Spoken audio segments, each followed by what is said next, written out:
Let's see. All right. We're trying this again. Fingers crossed it works. I see everyone joining. Hey guys, hello, hello. All right, I'm gonna grab Chasten right now. So far, so good. Let's see.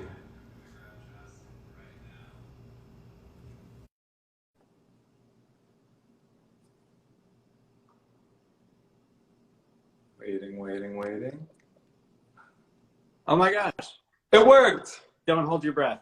I know, I know. It's been so crazy lately, but for now it works. So I'm so happy to see you. How are you? Great to see you. I'm doing well. Good, good. Thank you for joining the show. So just to give you a little background, I created the show because obviously we're all social distancing and self-isolating and people are going stir crazy. So I thought it would be fun to give them a daily dose of inspiration, and you are somebody who inspires many. So it's so nice to have you. Well, that is very kind of you to say. It took a lot of work to find time in my schedule. I'm very busy right now. I know, we're all swamped, so I get it, I get it. And, today I want to talk about a few things. One of them is finding your place in the world. Another is not letting fear dictate your life. And lastly, changing perception. And these are all things that you're very well versed in. And I can't wait to dive in. And I know a lot of people are so excited. So guys, if you have questions, keep them coming. And I'm going to keep my eye on them. And I will definitely ask a few throughout the interview. So send your questions. And we'll definitely dive into that. So first off, you're doing okay? You're feeling healthy, sane? You're hanging in there? Yeah, Pete and I have had quite a few conversations about this. We're both adjusting in very different ways. And I have been trying to advocate, on all the live streams that I've been doing, that we don't need to put a lot of pressure on ourselves right now. And for me, the adjustment from coming off the campaign trail was really hard. It still is really hard. Like I'm still really tired, and I really didn't sleep for like a year and a half, and that like from 100 miles an hour to zero has been quite the adjustment. So Pete does a lot of work still, and he's working like 6-8 hours a day still. And for me, I'm just trying to find a rhythm and a routine, and I'm trying to be okay with that. Like every day is just kind of taking it as it comes. But I have nothing to complain about, though. It's an immense position of privilege to like have a roof over my head. I've got food in the pantry. I can walk my dogs, 2 times a day. So I've got nothing to complain about. It's just a new adjustment. Yeah, no, absolutely. I feel you on that. Well, again, it's great to have you here. And you guys are such messages of hope and inclusion and belonging. And people resonated with you so much during the campaign trail because of that. And you guys showed that it doesn't matter who you love or what you identify as, but you can go after your wildest dreams and make them happen if, of course, you put in that hard work. And, I don't think you can do that without self-love and accepting yourself. So I'm curious to know, what was your journey like with self-acceptance, and when did you finally reach that point where you realized your worth? That's a great question. I think that is a journey that I'm still on, but definitely very hard for me throughout school. When I came out, I spent a year abroad my senior year in high school, mostly because I just wanted to run away from everything. And it wasn't really until I was in college, surrounded by people who told me it was okay to be gay. And because growing up in Northern Michigan, I just had learned that it was bad and that I was an embarrassment, and then I was surrounded by people who just affirmed my worth and my existence. So I'm very grateful for the people that I met in college, and then throughout my teaching career, people who took a chance on me, things that even students have taught me about myself. That's a continuous journey. And then out on the campaign trail, at first I felt like an imposter. Like there's no way I could have been a presidential candidate spouse. Like that's not for people like me. I'm a teacher. I don't know. I'm not deeply political, and then realized like a good chunk of the way into the campaign, like, you know what, like shit, I've got a lot of great things going on and I can contribute to this dialogue, and I'm not embarrassed to be who I am. And there's so many people around this country just kind of in that same boat, like, do I belong? Do I fit in? Do people care about me? Is it okay to be myself? And then realize like all those questions that I'd been continuously asking myself, I realized I got to answer for. on the campaign trail with millions of other people. But I don't think, we have all got it figured out, right? But it definitely, being out there with Pete, standing next to him, was very affirming for me. And I think for millions of other people that you can be gay, married, and be president in this country. Yeah, and that's a powerful message, especially with, the struggles you face in being able to identify and accept yourself, which we've all faced, right? I've certainly been there myself. And like you said, you went to a different school your senior year because you just didn't feel safe where you were, right? Yeah, so I grew up in Traverse City, Michigan. I went to the high school on the west side of the city, so more of the country boys. And everything from like the locker room taunts to what I was being told like by even some teachers in the school, just the way they talked about queer people, they talked about anything that's essentially different, right? Like if you weren't on the football team, and dating a cheerleader, then you were different and you didn't fit in. And it wasn't really until I found like safe spaces in theater that I started feeling like I could be who I was.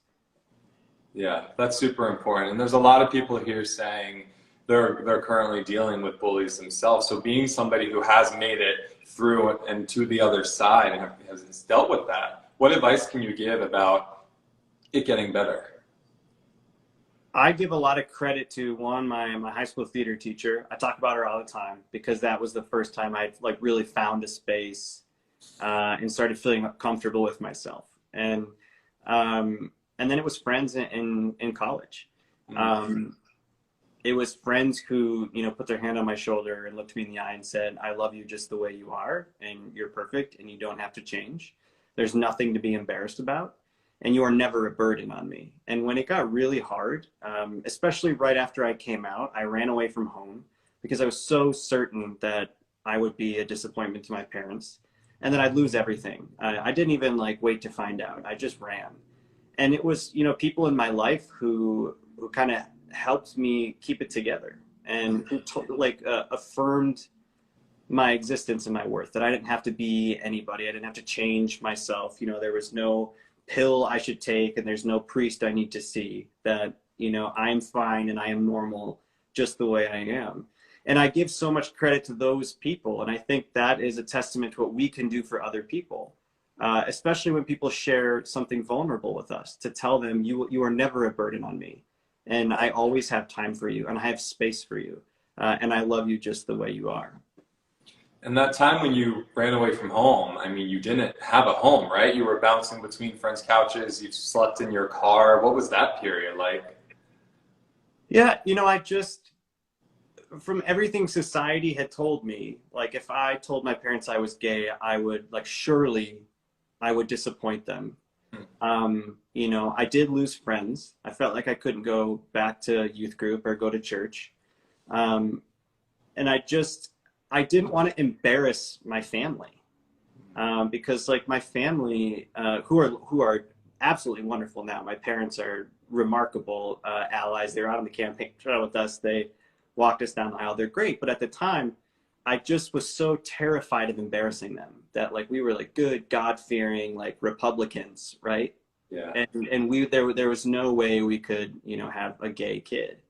And so for a couple of months, I just ran because I didn't want to embarrass them and I didn't want to be a burden on them until my mom called me and she was like, you need to come home. We're going to figure this out, And that was the most powerful thing my parents could have done was tell me that they love me. I'll never forget where I was and, when my dad told me, you're still my son. I still love you just as much. And I think my parents were just terrified for me because they didn't know what it meant to be gay. And nobody had any idea. It was just either a joke on television, right? Or something that people died of. The people immediately thought if you were gay, then you must have AIDS. Right. People in friend circles and family circles ask that question, are you sick? And, I'm so grateful that my mom called, and not everybody gets that. Not everybody gets to go home. But I got to go home, and, it was a journey for my whole family. Some who accepted it, I'd say all except for, a few who accepted it. and love me just as much. Sometimes I fear they love Peter actually more than they love me now. That's not a bad problem, right? Yeah. That's great. I think a lot of people struggle with family dynamics, and I always say, listen, it took me, for example, 22 years to accept who I was and am. So, you know, I didn't expect my family overnight to be totally cool with it, and they're amazing with it, and they're great with it. But, you know, I was okay with giving them time if they needed it, and I think it's inspiring to hear stories like what you just told, because, you know, maybe in the beginning it was a little tougher for them to wrap their heads around it, but like you said, they walked you guys down the aisle, and they're some of the biggest allies and advocates now with you and for you guys. And I think for anyone going through a tough time with their family, what advice can you give to them about hanging in there? Yeah, so you know, when I came out, I was a mama's boy. I mean, I love my mom. I think she's actually on the live stream. I think Is she? come up. I just did not want to hurt my mom, and I was so, you know, so certain that I'd crush all of the dreams that she had for me.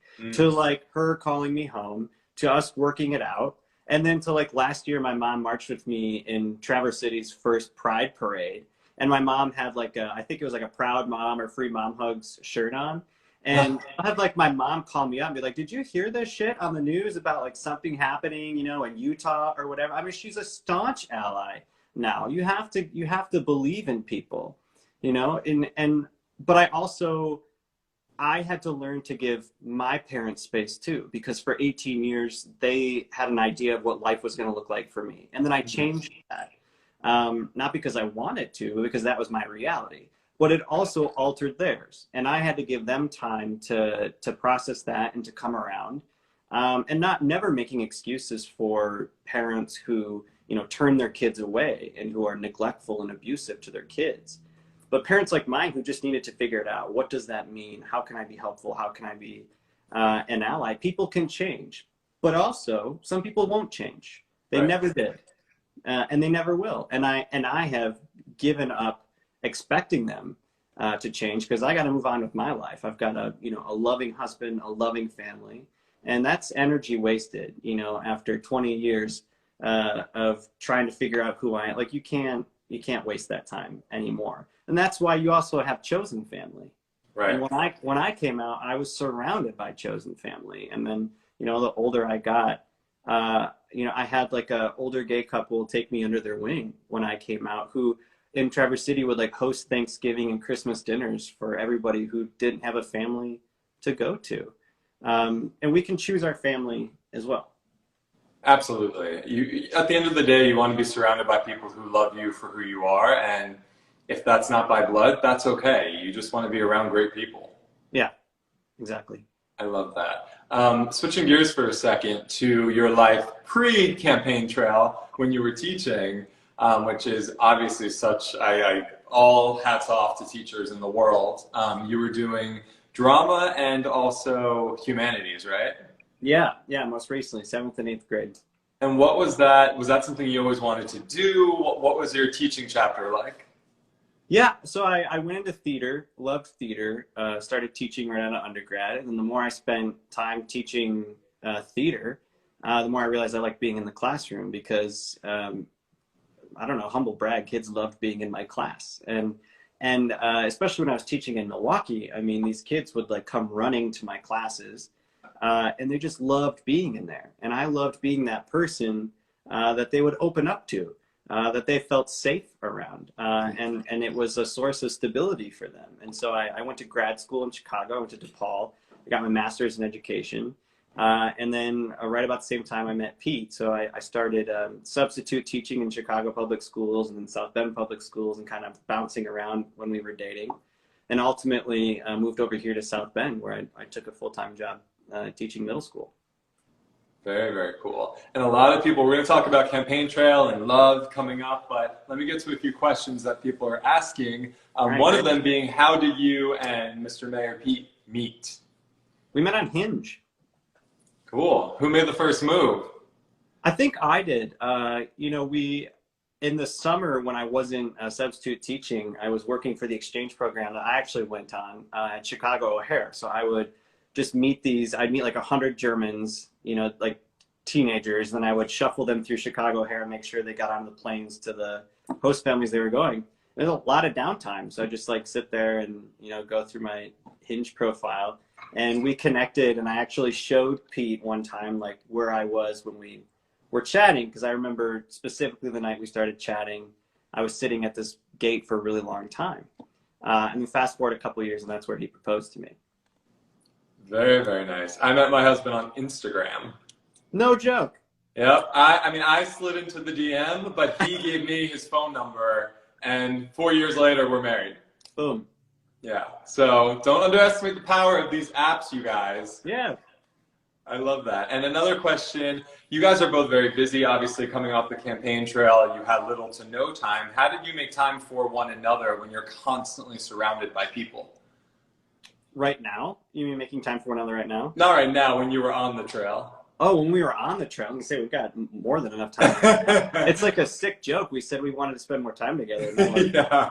In isolation. It was really hard because I was very active on the campaign. So they sent me wherever Pete couldn't be. Mm-hmm. And that, it started from like going out a couple days a week to like half the time on the trail with him, half the time on my own. And then the final few months I was, barely seeing Pete once a week or so. It just depended on what the team required. And so it was a lot of FaceTime before we went to bed. But to be honest, it was just mostly time apart, just checking in with one another, because we both would have like 16, 18-hour days sometimes. We'd be in 4 states, It wasn't uncommon to like do a thing in New Hampshire, pop down to DC, randomly do a fundraiser in Florida, and then take a flight to San Francisco. I mean, it was just grueling. So it was really hard to make time for one another. And those last 6 or 8 months or so, I'd say like we rarely got like date nights or much time to check in with one another. And so it was just like leaving each other like nice text messages and letters, or, just knowing that you have someone really strong and loving in your corner, though, especially when you get like 20 minutes for a phone call, which is a lot. And you don't want to spend that time just like complaining about everything that's happening on the campaign trail, or talking about how exhausted you are.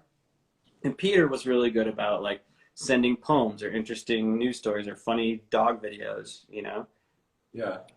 Yeah. And now we're like in the same house all day, every day, like sort of relearning one another's habits, because for the last 1.5 years, we were just, 2 ships in the night on the campaign trail. Yeah. It's a different dynamic, but obviously you guys are making it work. So with the campaign trail, you guys were so public and out there in a historic and monumental way, showing a type of love that people weren't used to seeing during a campaign. And it was groundbreaking. And I certainly never thought, I'm 34, I never thought in my lifetime I would see this. It was really beautiful to watch from start to finish. And a lot of people were so touched by that. Was it weird or an adjustment for you to get used to showing, affection in such a public way suddenly with everybody watching? Not in the way that I thought it would be. When we officially launched the campaign, we had done like a rehearsal of like how I would come out at the end, and we'd wave like, and what side of the stage to walk down. And I had joked like, okay, I'm going to kiss you on this side of the cheek, just so you know, so we don't like headbutt each other. I was so nervous of like, ruining it, like the first big moment. And then I was like, you know what? I don't know. We were both like, we'll just do what feels right. And then when he made that speech, it was so incredible that not a lot of thought went into like, will I kiss him? Won't I kiss him? I just like came out there and kissed him because I was so proud of him. And then it was like in all the papers, and people loved it and people hated it because I had kissed my husband, which straight politicians do every single day. But I was remarkably proud of him. I mean, it was such a great speech and such a historical moment, and I was so proud of him. And so of course I kissed my husband on stage. And then the further the campaign went along, people picked apart everything that we did, but I never gave it much thought, because I promised Pete, and I promised the campaign that I was never going to become somebody I'm not. So I'm sure there are people who wished I would have, you know, broadcasted and represented my sexuality in a different way and my relationship in a different way, but I can only be me. I can only be who I am. And it's not worth, you know, becoming someone who you're not to appease, you know, people on Twitter or, you know, people in the press. I'm just going to love my husband and do everything that feels normal and natural to me. You know, and if people love that, fantastic. And if people don't like that, well, that's our reality. You know, we're just a loving couple, legally married in this country, and that's who we are.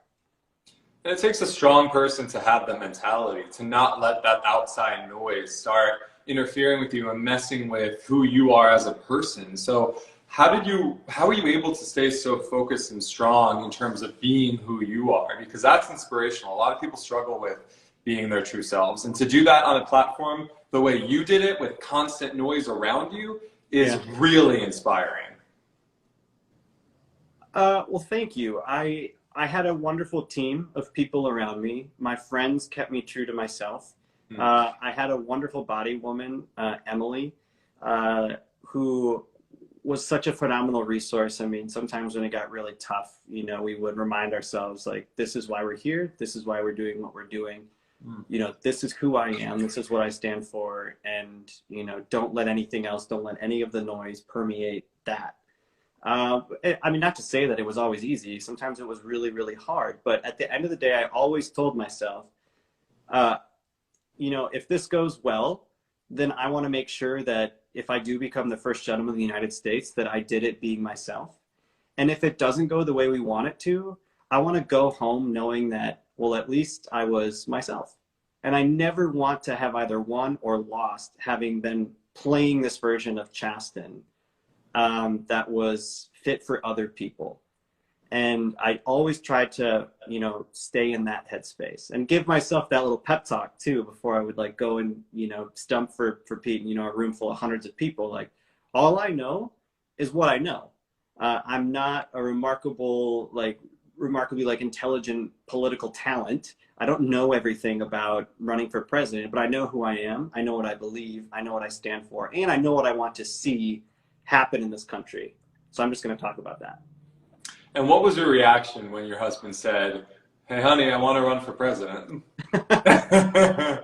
Well, at the time, I just was like, yeah, sure, do that. Like, you'd be a great president. You're remarkable. I know that I had mentioned somewhere that I laughed, and some news source like ran that I laughed at the idea. But what I was really laughing at was like, there's no way that this could be my life. That, you know, I could go from the kid who ran away from home and, you know, stumbled my way through college and was trying to figure everything out as a teacher to like falling in love with this mayor. And all of a sudden, you know, 4 years later, he's running for president. And I just didn't feel like that fit the life that I thought that I was destined for. And I don't know, but beyond that, I had no idea what to expect. Like, sure, tell your husband, do it, run for president. But both of us had no idea. I mean, really, truly what it can do to a marriage, to your family, you know, to your health. It was really hard, but it was totally worth it. And somebody wrote, this was during your first year of marriage. So how was that? That was hard. I mean, in a way, we lost out on a lot of precious time together, but you know, we got it back now, and it was totally worth it. 'Cause every single day, you know, traveling separate from Peter, I focused a lot on the LGBTQ community and education, and housing and homelessness. And I never traveled, you know, with the press corps. I didn't, you know, bring cameras into places I went because I wanted to have authentic conversations and meetings with people. And, you know, I myself, I think I visited over 100 LGBTQ organizations and homeless service providers in the year that I was on the trail. And in a way, it meant a lot to me because I was meeting with folks who shared a fraction of my story as well. And even though I missed my husband and I missed spending time with him, and it was always, you know, what could be had we not done this? I was meeting with vulnerable teenagers who were sitting in similar shoes to the ones I was wearing when I was 18. I'll never forget one of the meetings I had when I was in California.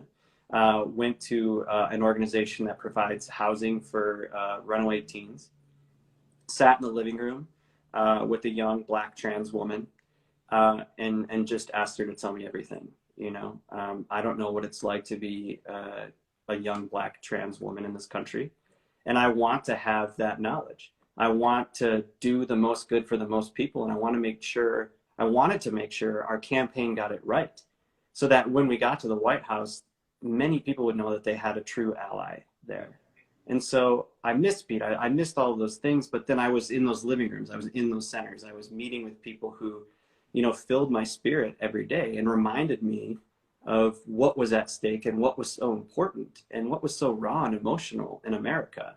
And so I think that was a worthy sacrifice to make. Yeah, you made quite a difference. A lot of comments saying you guys saved many people and gave them hope when they had none. So it's evident that you guys have a tremendous impact on everyone, which is a testament to who you are. How did you deal with pressure? Because I can only imagine, I feel like with social media and the world we live in is this work world, and the job you guys happen to be involved in has a lot of pressure. So how did you deal with that? And did you feel like you had more pressure on you guys and more eyes on you because people were like, all right, first openly gay couple, what's this about? What are we working with? You know, did you feel that also? No, never. No. I mean, look at your comments. I'm perfect and everyone loves me, right? No, I mean, people are people, and people, Yeah. I mean, people usually I think when it comes to like political figures and people in the media, like it's never about you. It's just like a reflection of what you represent. So people could say like really mean, nasty, awful, untruthful things about you, but they don't know you. They don't know the first thing about you. They don't know, you know, what I went through or what my story was. And so I just, you know, like we were saying earlier, I reminded myself of everything that I was worth. I'm worthy of love, and I'm, you know, trying to do my best. And if people don't like something about my husband, then, you know, that's their prerogative. But I will never, you know, look down on myself for not meeting the definition of, you know, some gatekeeper somewhere about either like, am I gay enough? Am I not gay enough? Am I the vision of what a first gentleman should be? Am I not? And I think we need more authentic leadership in Washington and in politics in general, and people who, you know, who are in it for the right reasons and who are there because they truly want to make life better for people. And that's why I agreed to run with Peter, you know, to have Peter run and to be right at his side, to be visible on the campaign trail and do everything I could possible to help him in the campaign, because I too need lots of things to change in this country.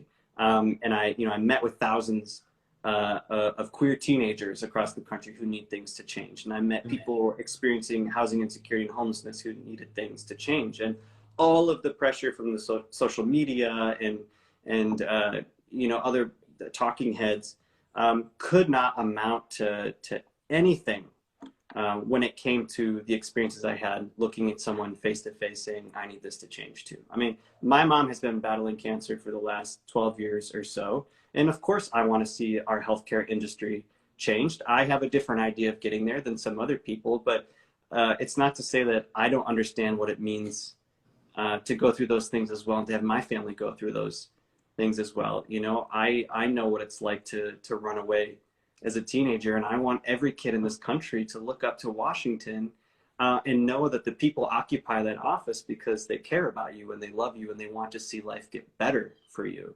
And I saw someone mention it in the comments about our rules of the road. That's how we ran our campaign. We put out this list of values and we asked our supporters to follow them, to be kind to people online, to be kind to people in all of our words and our interactions, because we should model the type of politics we want to see in our day-to-day interactions. And that's just what I did out on the trail. And I just focused so much on like the work that I could do and the things that I had control over, and not on social media. I mean, the funny thing is like less than 10% of America's on Twitter, but yet like people equate it to like the electorate, right? And I always said like, if you want to win an election or influence an election, go talk with people, don't talk at them. Because like there's really no dialogue happening on Twitter. Like people aren't listening to one another. They're just there to share their opinion and mostly just to like yell at one another, cancel one another. So that's why I try to like put some positivity out there, some goodness out there, because I think we need more of that in Washington. We need more of that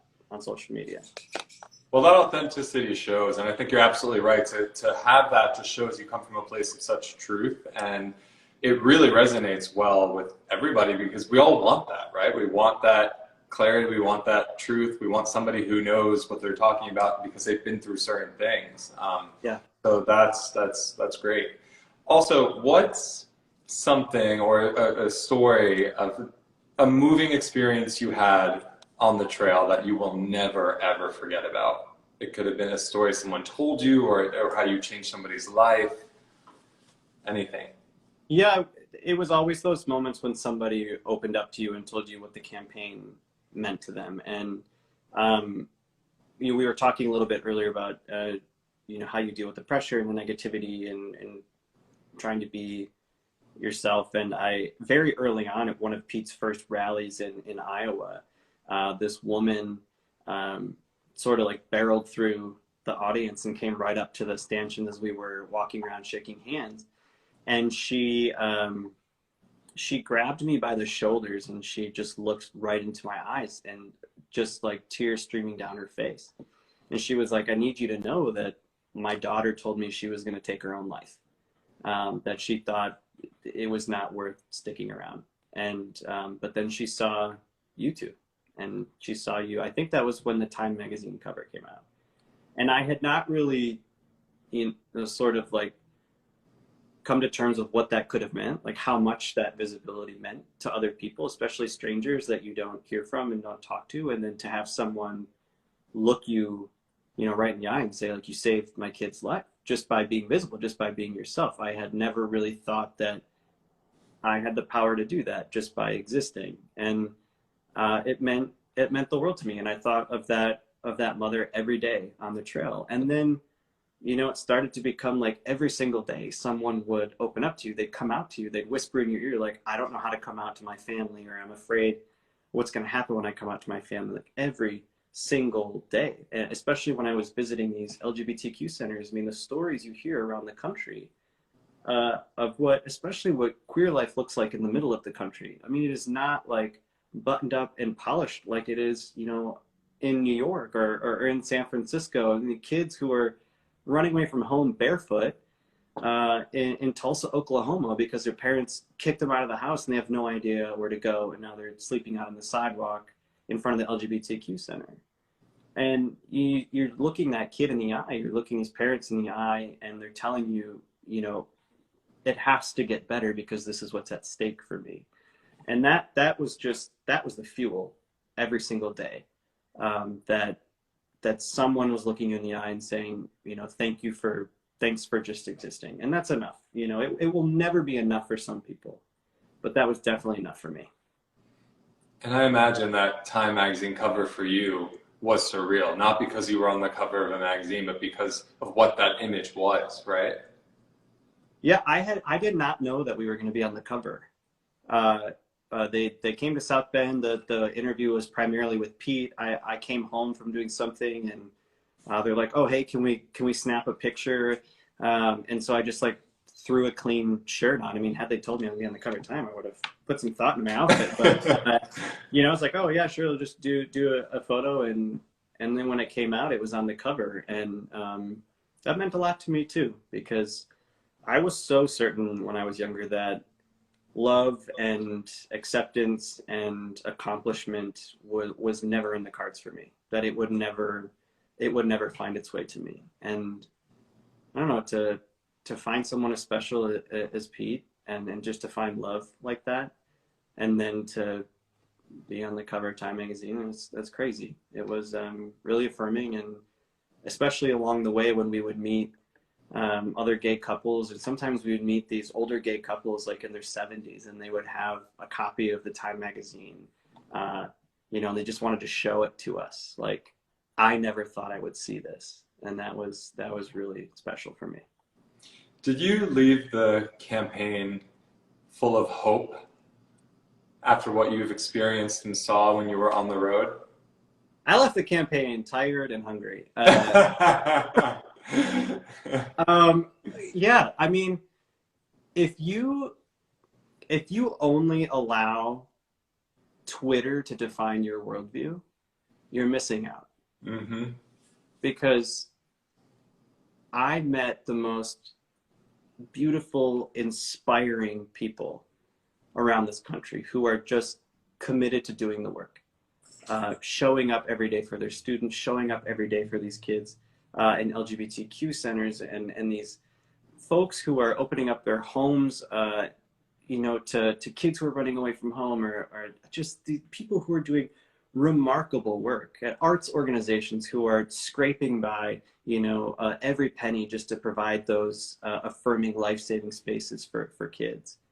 That is what gives me inspiration for America. And I believe that is what makes our country so special and good, is the people who actually make it work. The people who are actually in the arena, right? Doing the work, the day-to-day work that never gets the credit and attention it deserves. That's why I was, doing all that work out on the trail every day. Just trying to highlight all of that good work. And so, yeah, I'm extremely hopeful. I should say, I think it is a time for unity, though. And we have to come together, because this is the election of our lifetimes. We have to defeat the worst president in American history, because right now it's either, pro-teacher or not, pro-LGBTQ or not, pro-women or not, right? A president who's actually going to do something about systemic racism in this country or not. And it is a clear choice for us. So right now, especially now that we have a candidate, I am more energized to do as much work as I can. And I know that there are people in your comments right now who are upset about who the candidate is. But, if the person at the top of the ticket in 2020 doesn't excite you, then there are a whole lot of down ballot races that need your attention as well. And those people energize me and give me hope as well, because I think they represent a new generation of politics as well. So yeah, I've got a lot of hope and I've got a lot of energy, and I'm excited to do as much as I can, not only for Vice President Biden and Dr. Biden, but for as many people as I can across the country, continuing. So you're not going to be sleeping, so you will be tired and hungry still. I mean, I'm always hungry. I think I've caught up on, I think I'm almost there catching up on sleep. But yeah, if you want to lose, I guess the campaign diet was different for some people. Like mine was just like all anxiety and coffee, and I lost like over 30 pounds on the campaign trail. I know that's different from some other people. But like terrible diet, don't recommend it. It's like don't sleep, drink coffee all day, don't eat, and always be anxious. Oh my gosh, that's for an Italian boy. That's like my worst nightmare. I need my food. Oh, I'm like just pasta all the time now, just like all the comfort foods. Yeah, we need it now. We're getting a lot of questions asking about your relationship. People are very inspired by you guys. They hope to have a successful relationship one day as well. Do you have any advice, any secrets to success, to making it work and being there for one another? Yeah, I don't think our relationship would be successful if we both weren't willing to be completely vulnerable with one another. And, on the campaign trail, a lot of the times it was me sometimes just saying like, I can't, I'm tired, and I think I hit my limit. Whether you're running for president or you're just at home, if you don't have a partner who can't, look you in the eye and tell you exactly how they feel or why they feel that way, or you're comfortable asking, why do you feel that way and how can I help? I think how can I help is one of the most special things that Pete says to me when he can tell that I'm stressed out, or if I just get quiet because I'm worried about something. How can I help is such a powerful thing to say to your partner. And I've been, in other relationships where I think people just took advantage of me. And I guess if I have any advice, it would be make sure you're, with somebody that you really feel you truly can be vulnerable with. Because if you're not, then that's not partnership and it's not teamwork. Absolutely. And what would you tell your younger self? Oh my gosh. Hawaiian shirts aren't that cool. We all have them. I get it. You know, younger Chasten didn't appreciate Chasten, and I was just so scared all the time. You know, I think I would tell myself that you're worthy of love, you're worthy of attention. And you know, that it really does get better. It truly does. I used to hate it when people say that to me, especially when I came out. That was the last thing I was thinking of when someone said, you know, it gets better. I'd say, like, you don't know that. You know, when it feels like the world is caving in and crushing you, but it does get better. And if you want it to get better for the people around you, then it is your responsibility as well to commit to that, to tell them how loved they are and how much you are going to do for them as well. Because that's why I'm here. People took a chance on me and people loved me. And eventually it got better. Well, you are a source of inspiration. I mean, the work you guys do and what you stand for is just so incredibly important. And you got a lot of people rooting for you. I'm so happy you joined today. Thank you so much. This was incredible. I love your chats. I love watching them. You have great guests on, and thanks for, again, you know, just helping spread some cheer and bring people together. Even though we're apart, we can all still be together. So appreciate it. Absolutely. Hopefully I'll see you in person soon one day. Sounds good. Be well. You too. Thank you. Take care. Bye-bye. Yeah.